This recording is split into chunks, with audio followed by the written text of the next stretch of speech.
So the objectives for today's talk are to review the clinical signs and symptoms of DKA, to define DKA and review the diagnostic criteria, to discuss the pathophysiology, and to learn to manage DKA and euglycemic decay according to evidence-based algorithms. So we're going to start with a case. Does anybody want to read? I can't call on you, but if you want to volunteer, just jump right in. I can read it. Go ahead.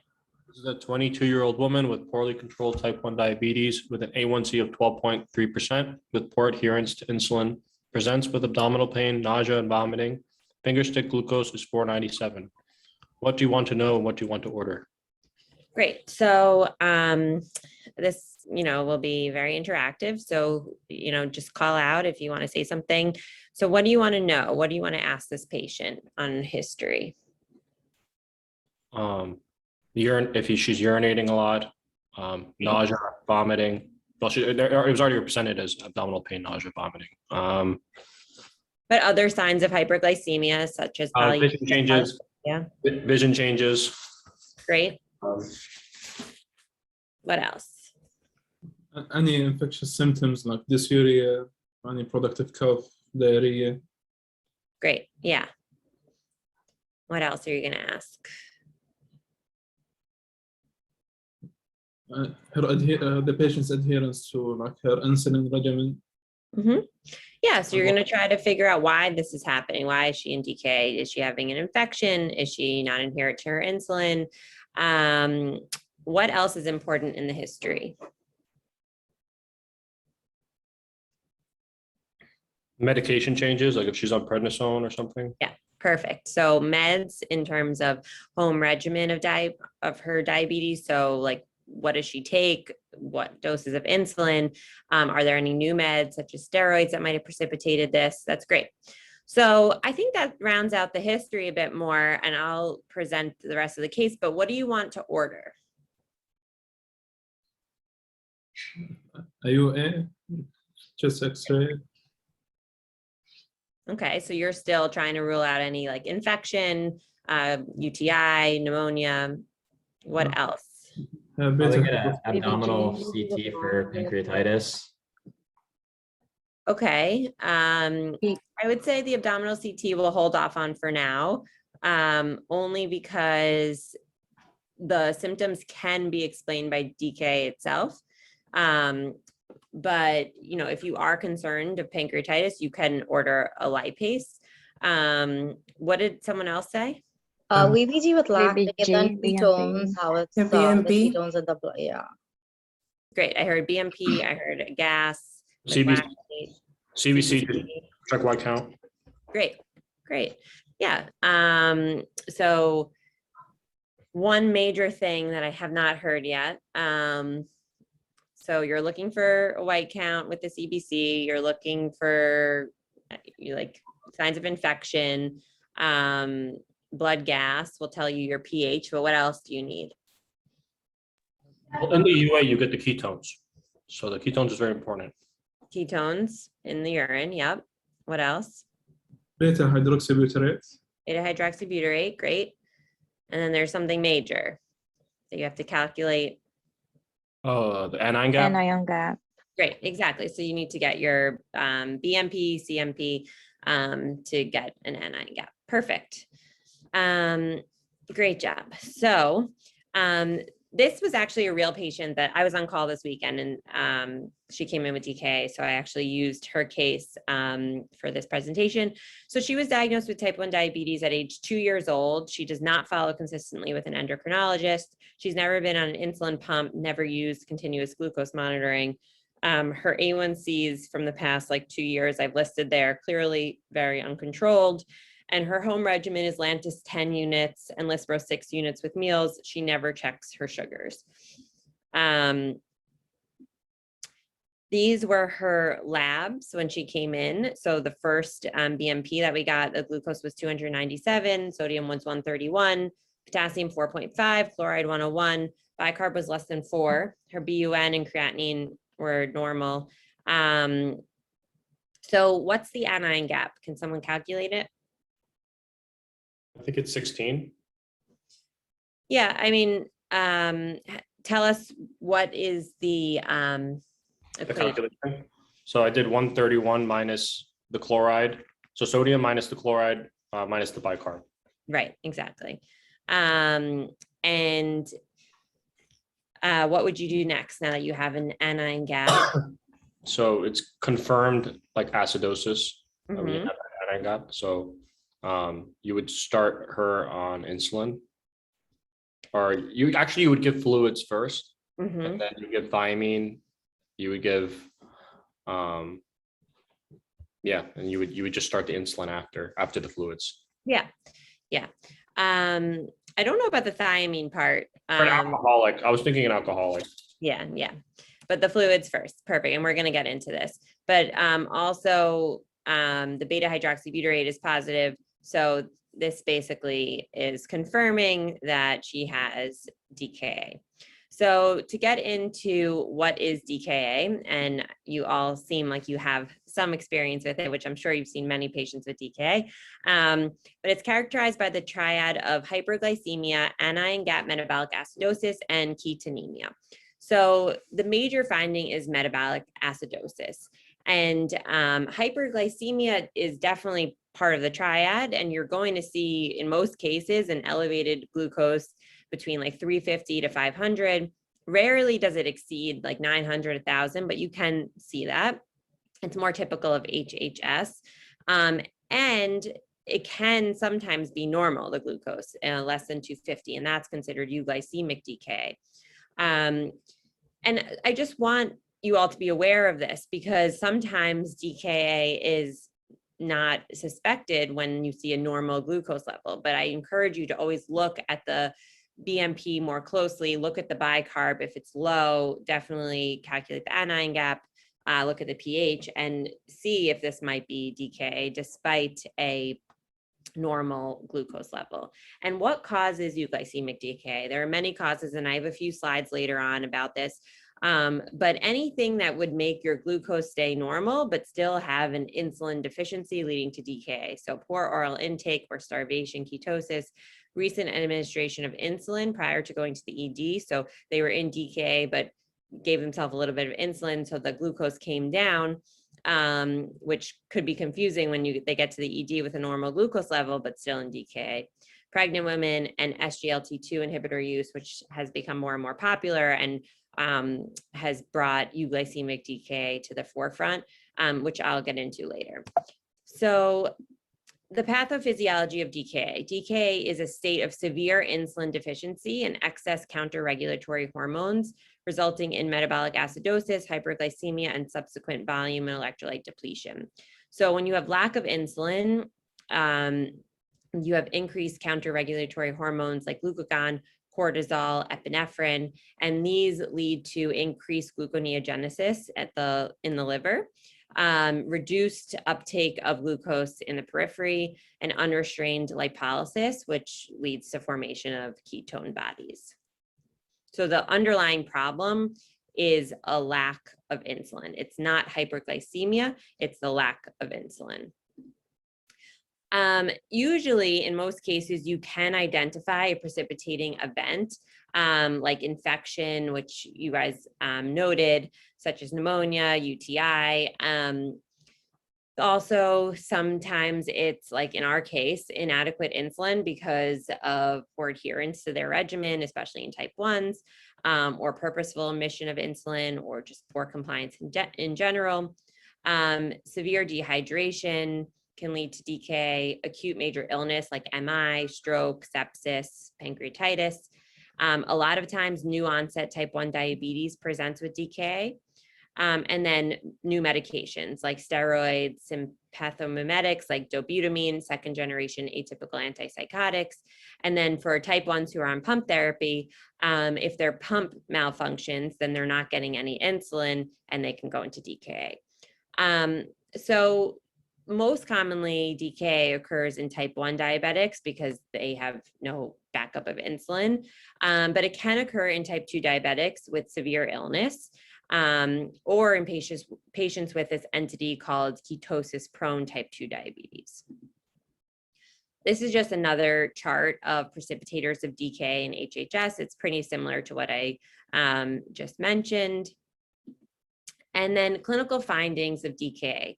So the symptoms evolve very rapidly. When you speak to a patient and get the history, often they're fine, and then all of a sudden develop abdominal pain, nausea, vomiting. They might have had some symptoms of hyperglycemia for days leading up to it, but the acute symptoms of DK happen pretty quickly. So those symptoms of hyperglycemia that might precede DK are polyuria, polydipsia, weight loss. And the nausea, vomiting, and abdominal pain that occurs is associated with the severity of acidosis. So the lower the bicarb, the more of these symptoms you're going to be expecting, because acidosis causes delayed gastric emptying and ileus. Other symptoms of DK, so neurologic symptoms, of course, the more severe the acidosis, it could be lethargy, obtundation, coma, and this is due specifically to the hyperglycemia and the elevated plasma osmolality that ensues from that. So that's why with HHS, which I'll get into, there's actually more often altered mental status than with DKA.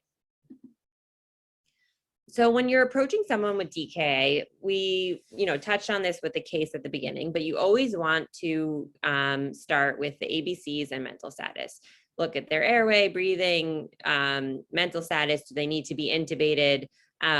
Obviously, stabilizing the patient first.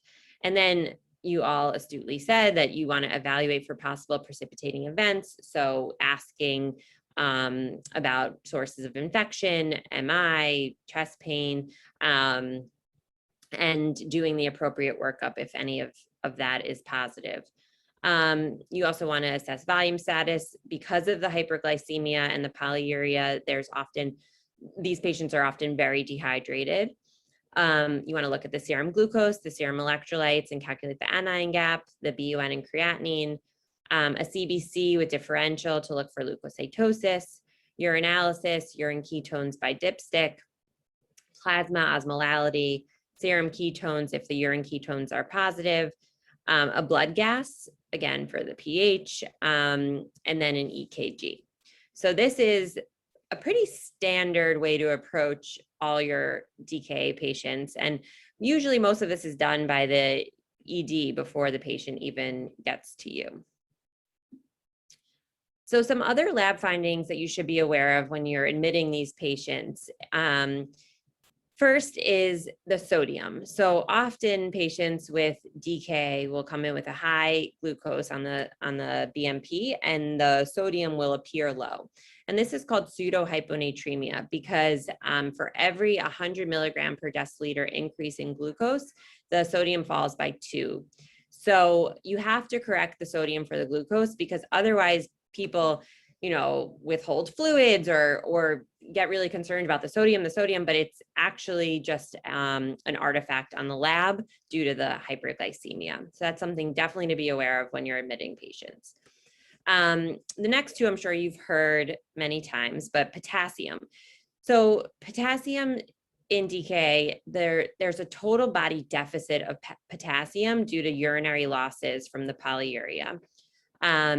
And there's excretion of potassium in the keto acid anion salts. So for that reason, your total body you have a total body deficit of potassium. But initially on the BMP, you can see high potassium levels due to extracellular shifts of potassium out of the cell in the setting of insulin deficiency and acidosis. So this becomes very relevant in our algorithm, which I'll show you, because you want to pay close attention to the potassium and make sure you're repleting it as needed. The phosphate is similar, so it's typically low in terms of total body stores because of decreased phosphate intake, also due to osmotic diuresis, similar to the potassium.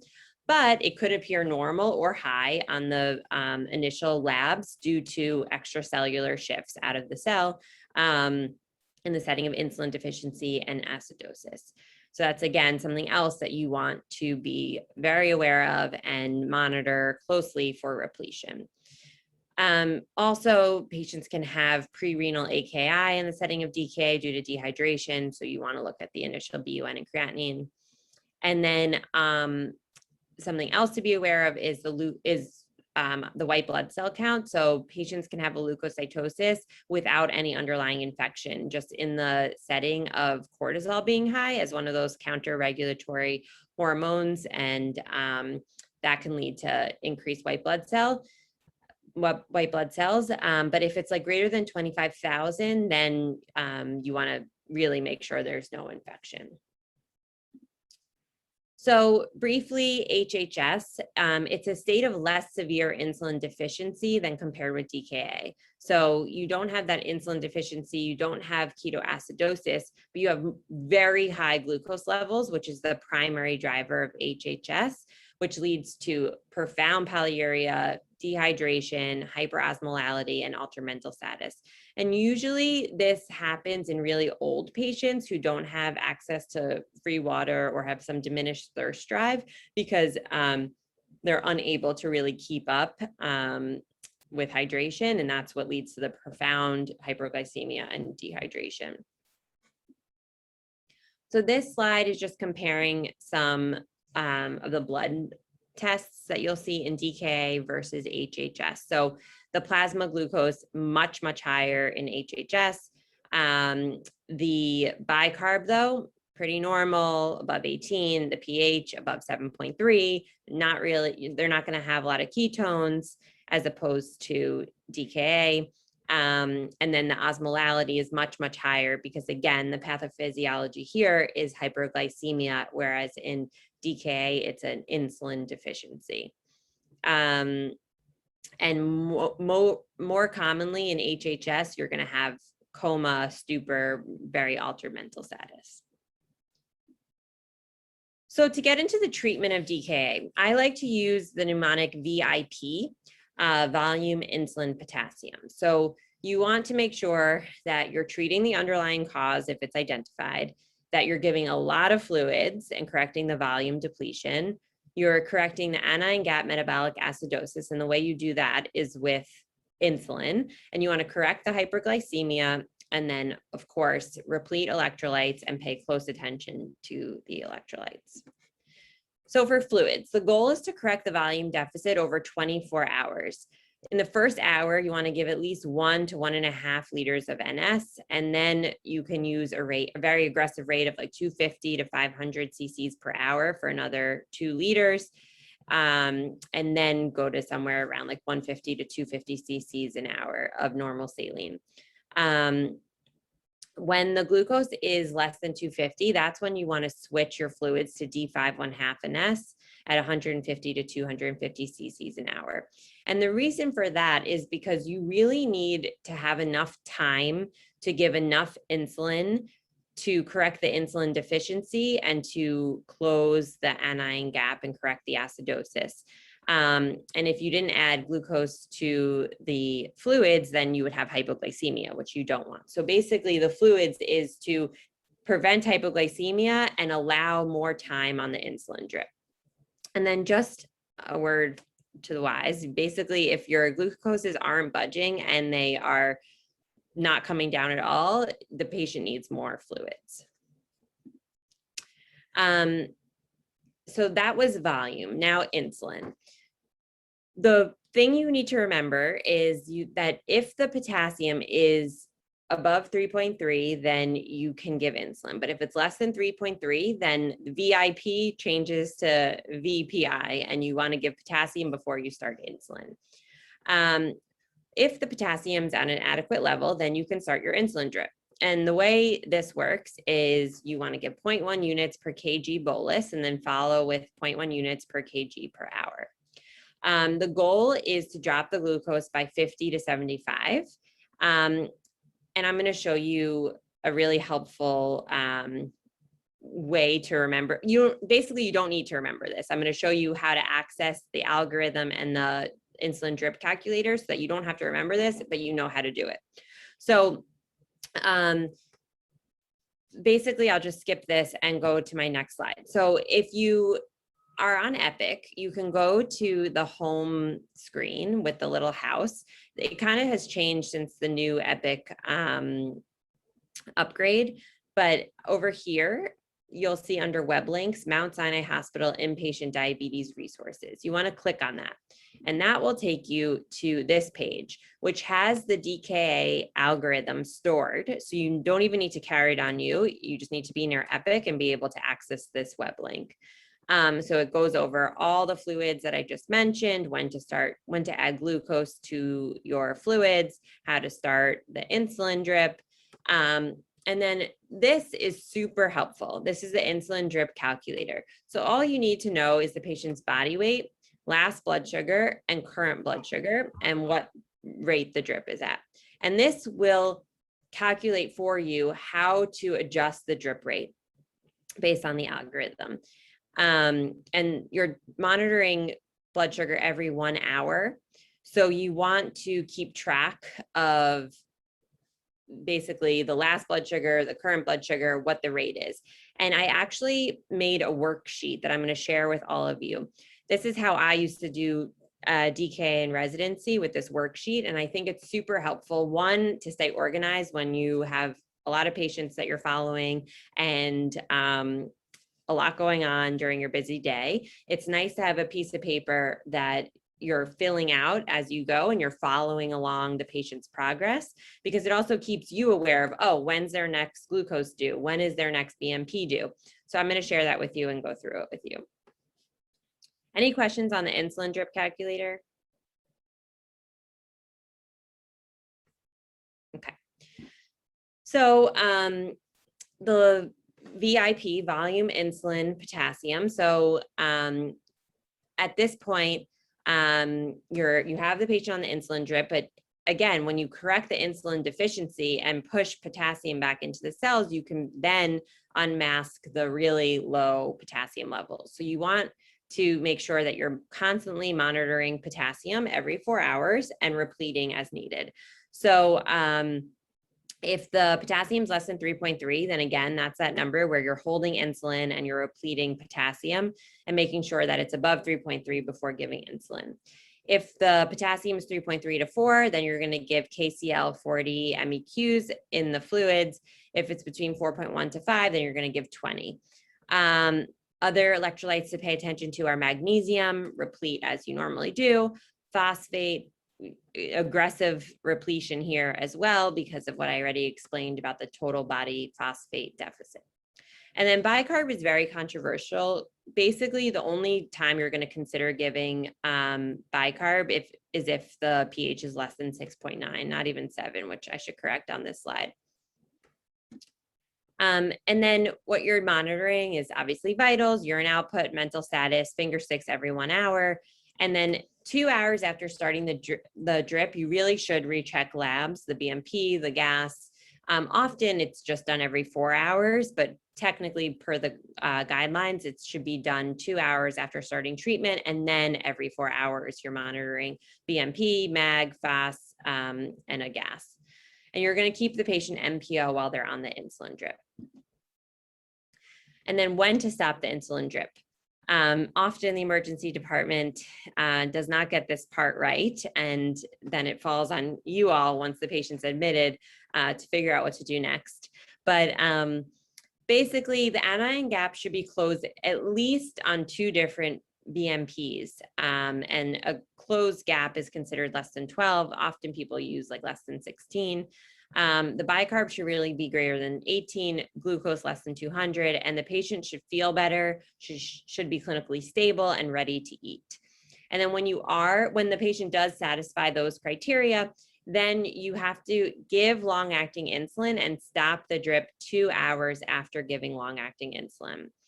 The way to determine what dose of long-acting insulin to give, if someone's on insulin at home, you can like go based on their home doses, although caution, like if someone says they're taking 40 units at home or supposed to be taking 40 units at home, but super non-compliant, then often what happens is outpatient providers are just up titrating the dose thinking that it's just inadequate dosage, but the patient's not taking it. So in that case, you just want to be cautious of giving them the full dose that they're, quote, supposed to be on. So you can always calculate a weight-based dose to compare to what their home dose is. And the way to do that is 0.25 to 0.3 units per kg to determine the glargine dose. A few words on euglycemic Dka. So like I said, this has become more of like a hot topic because of SGLT2 inhibitor use. So this is Dka, the same Dka that I've been talking about this whole lecture, but with a glucose less than 250 initially. And this accounts for about 2.6 to 3.2% of Dka admissions.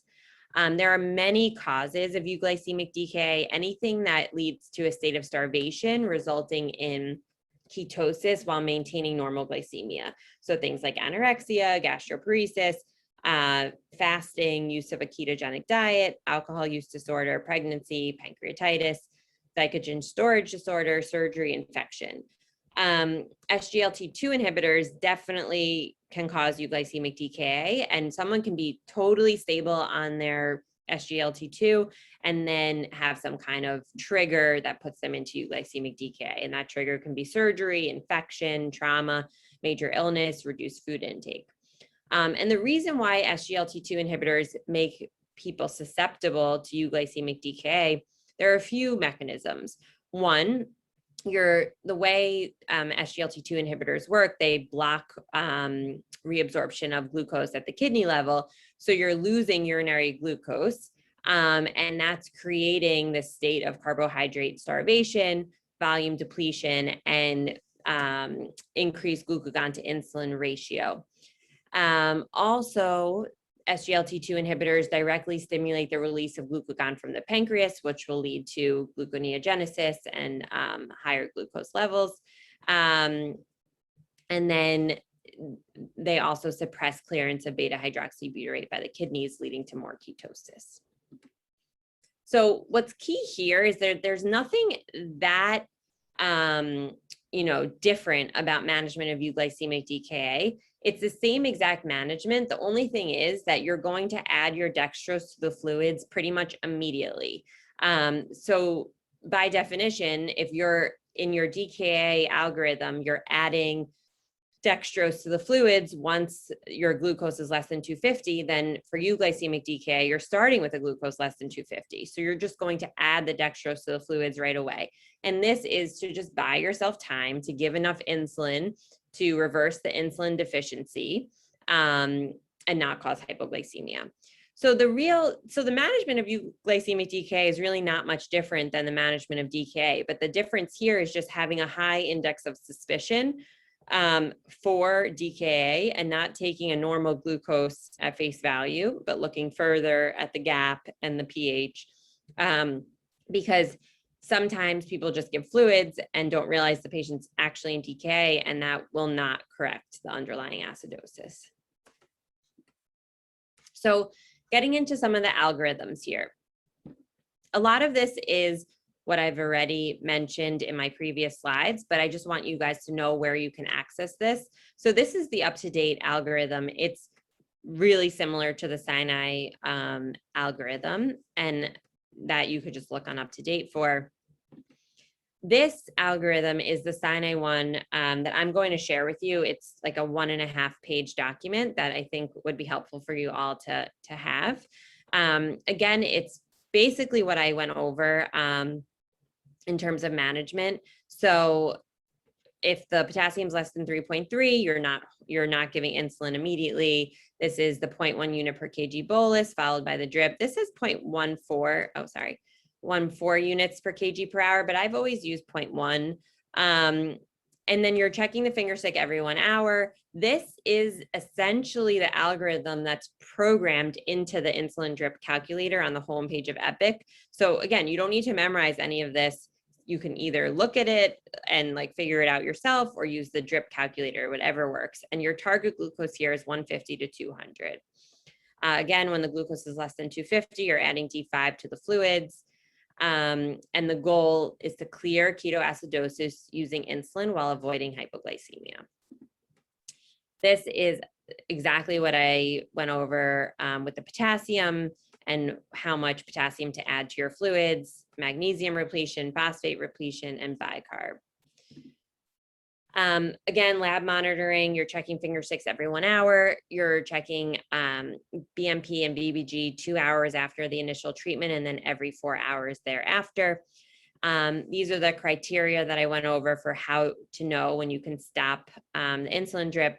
And these are 2 different ways to figure out what you're going to transition to. So either weight-based dosing, or you can use the insulin drip rate to calculate how much they've needed. I would say this definitely overestimates the patient's insulin needs, and I almost never give basal insulin based on the insulin drip requirements.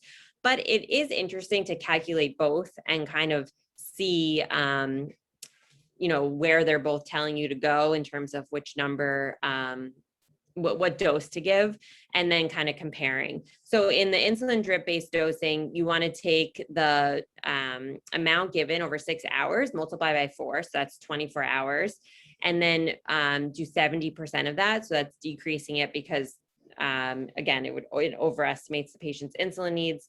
And then you're going to divide that by 2, which would be the basal rate, and divide further by 3, and that would be the meal time.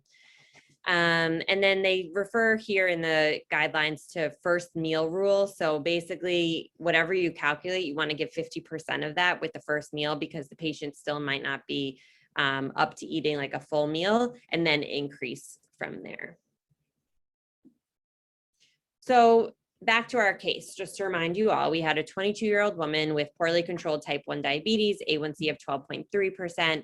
Since age 2, she has poor follow-up, poor adherence to her insulin. She presented with abdominal pain, nausea, vomiting, a glucose of 497. Her home regimen was Lantus 10, Lispro 6. Those were her initial labs. And she was started on fluids and an insulin drip.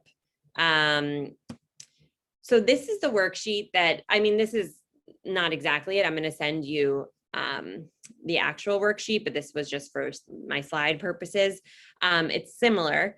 And this again is what I used to use and a bunch of my co-residents used to use. I think it's really helpful, and I would encourage all of you to use it at least once with your next DKA patient, because it takes you through the algorithm really nicely and makes you really realize like what you're doing and what decisions you're making. So again, you can like put the patient name here, put the MRN, because you might be busy and have a bunch of patients.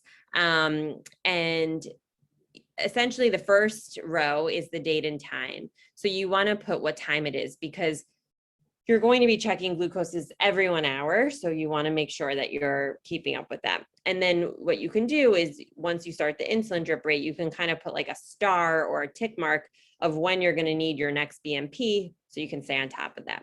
Now, this was that patient that came in over the weekend, and we were consulted after the management of Decay. So I didn't have all the information that I needed to fill this out properly, but it was just to give you a sense of how to do it. So you basically want to indicate what rate the drip is at, when it was started, what the sugar was, and what the follow-up one was, what kind of fluids they're on, what rate would be important, because you're going to be adjusting that. And you want to indicate when you add D50 to the bag. You want to look at the anion gap, the pH, the potassium. Also on the worksheet, there's like sodium and phosphate, because like I said, those are also important. Before I get to that, any questions about the worksheet? Because I do think it would be really great for you all to try it out. I have a question not specific to the worksheet. Yeah, go ahead. Let's say that this patient comes and her first potassium is 4. So you start the insulin drip, you replete potassium, but then a repeated potassium is less than 3.3. You stop the drip. Yeah. Okay. Yep. With the risk of reopening the gap. Well, yeah, but hypokalemia is very dangerous. So you want to replete that first and then resume the drip. So stop it. Okay, thanks. Yeah. If it's above 3.3 but still low, then you just add the potassium to the bag. But if it's really frankly low, then the insulin's going to make it worse. So you want to replete it. Any other questions? Can you just show us where to find that calculator in Epic? Yeah. So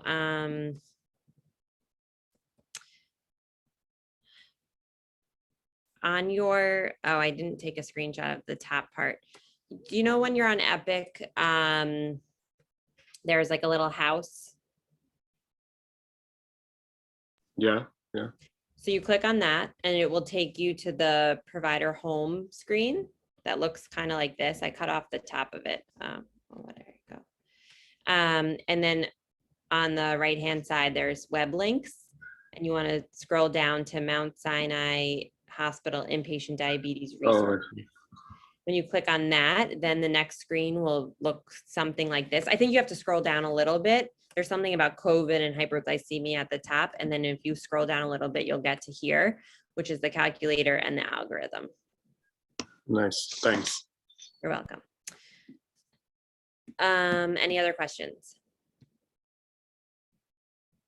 So this is the same algorithm that's programmed on that web link. So I'm going to send it to you just so you have it, but it's really nice to know that it's on Epic because you don't actually need to like have anything in your pocket. It's all right there. Great. So who wants to read this practice question?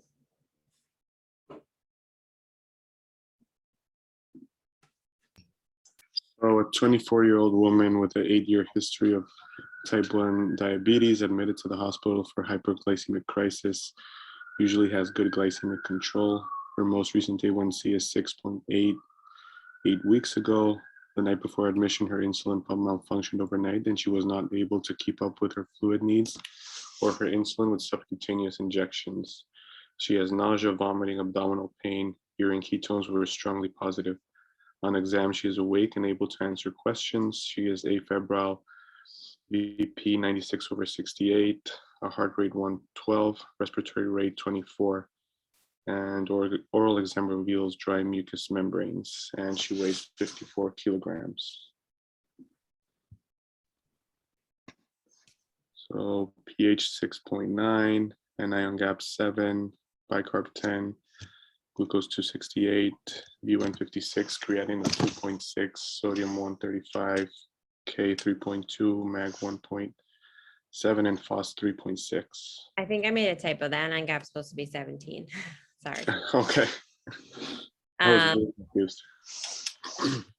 So which of the following is the best initial step in the patient's management?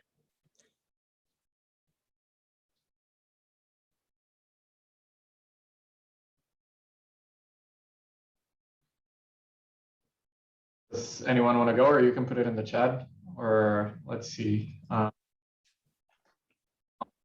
think it is.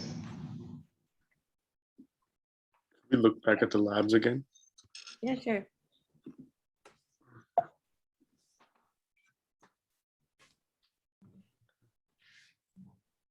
I have a couple of people saying A in the chat. Okay. I'll give you guys a few more seconds to. Okay, great. K should be repeated first. A.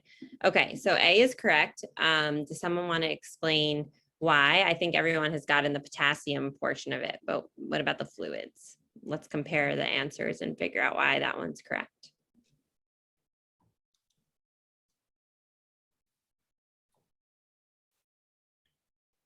The initial repletion of fluids was 1 to 1.5 liter bolus, right? First hour, correct. First hour, exactly. Perfect. So let's say like E, that's 1/2 an S, incorrect. Same with D, same with C, and then B, it says 1 liter normal saline and potassium correctly, but to give 6 units of insulin, but we're not going to do that until the potassium's above 3.3. So that's correct. So so A is aggressive enough in terms of fluid repletion, 1 liter over the first hour. It gives enough potassium and withholds insulin appropriately. Perfect. That was actually a practice question from the endocrine board. So you guys all would get that one correct. So that's all I have for today. And I think I did it in the amount of time I was given. So what questions can I answer? You would never give lactate, right? Lactated ringer, right? No, you would give, I wouldn't say never. Like I have seen some people give it, but I would stick with normal saline. Got it. I'm interested in the euglycemic Dka. Do these patients like clinically present differently? Like they're less nauseous, they have less polyuria, polydipsia? No, they pretty much present the same way. Dehydration, polyuria, polydipsia, abdominal pain, nausea, vomiting. Really, the difference is the initial glucose level. So when you're taking the history and you have those like suspicious symptoms of DKA, but a normal glucose, you still have to follow your suspicion for DKA. The normal glucose is not reassuring in that case. And of course, ask about any precipitating events, especially the ones that contribute to euglycemic DKA. Like, did they take any insulin on the way to the ED? Did they, are they on Jardiance or Stiglacha or one of the other SGLT2 inhibitors? So that's super important in your history. And sometimes SGLT2 inhibitors are used off-label for type 1s, and those are the people you definitely want to be cautious with if they come in with any symptoms of even mild hyperglycemia and DKA symptoms. You want to be suspicious. This is a bit of like, a related question, but not exactly to what we talked about. But I don't know if it's, common in our patient population, but have you seen the increased use of like continuous glucose monitoring changing the number of DKA patients we're getting? I can't really answer that in terms of like system level numbers, like how many patients. I haven't looked into that. But I can say just like anecdotally that CGM definitely helps. I mean, like I've seen people on CGM still go into DKA. It doesn't prevent it, but it makes patients more aware possibly that might be going on. And if you have a savvy patient who's super hyperglycemic and their CGM's alerting them to that, then they might call for help sooner or be able to manage at home sooner. Like as an endocrine fellow, we definitely manage some mild DKA from home for the patients who could give themselves enough insulin and had like ketone strips to pee on at home. So I don't think CGM is like going to prevent DKA necessarily, but might make people more aware of it and not get as sick before presenting for care. I think pump therapy definitely can help some type 1s avoid DKA, because if the problem was them remembering to take their basal insulin or be compliant with it, the pump gets around those issues. But the thing that you have to be aware of in patients on a pump is that pumps can malfunction and not deliver insulin. In that case, then patients can go into DKA. But again, if you have a savvy type 1 on a pump, and they should always have backup insulin and needles at home so they can give themselves an injection and avoid going into DKA. Thank you. Yeah. So my plan is to send you all the algorithm that we went through and the worksheet. And I would encourage you guys to just like print it, try it with your next DKA patient. I really think it makes you understand the algorithm a bit more to use it in that way. And then you can feel free to email me with any questions.